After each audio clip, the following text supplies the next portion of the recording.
Aujourd'hui, une étude ici, réalisée hier avec un de mes élèves, où on a pris comme thème les crânes, car il cherchait une manière de progresser et de prendre du plaisir. Et je crois qu'à mes yeux, c'est l'un des meilleurs sujets pour comprendre une idée essentielle, c'est que le dessin n'a pas besoin d'être parfait pour fonctionner, il a besoin d'être crédible. À force de répétition, on devient de toute façon meilleur, même si c'est pour certains des étapes plus difficiles que d'autres, ou qui assimilent plus doucement les informations. Et ben, ça ne changera pas que ça ne peut que être positif que négatif, donc vous allez toujours progresser à force de répéter un exercice. Et pour répéter un exercice, il faut y prendre du plaisir. Et pour prendre du plaisir, eh ben, il faut que le sujet vous plaise et vous donne une sensation de progrès un peu plus rapide que des mains, des visages complexes. Ici, dans le crâne, on peut aller dans l'ossement, on peut aller découper des formes, on peut accentuer, exagérer, réduire, agrandir les pommettes, les globes oculaires, la maxillaire, la mandibule. On peut tout augmenter, réduire.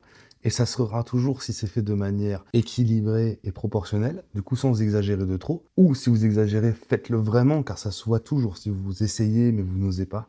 Donc osez, osez. C'est ce genre d'exercice réalisé avec mon élève.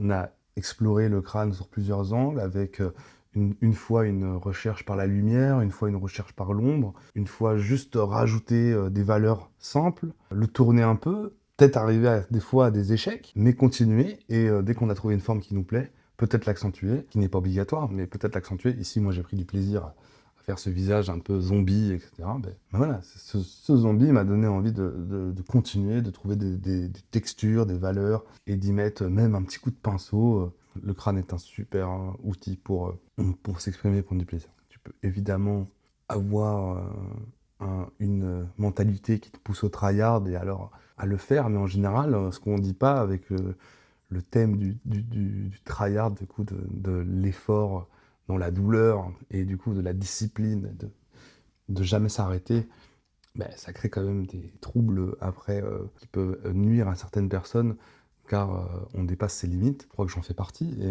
mais pour autant, en fait, ben, il y a des gens qui ne prennent pas de plaisir à tryhard et du coup, si tu prends pas de plaisir à tryhard, tu ne vas pas le faire souvent.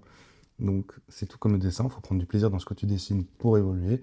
Et ben, il faut prendre du plaisir dans ta méthode de progression pour évoluer aussi. Et donc, si ta méthode à toi est de progresser en dessinant un jour avec un jour de repos, ben, fais-le. Si ta méthode à toi est de progresser, de te mettre des horaires, fais-le.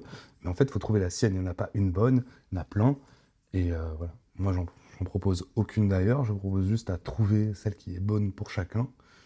Et je trouve que c'est beaucoup plus vertueux que se tuer à la tâche.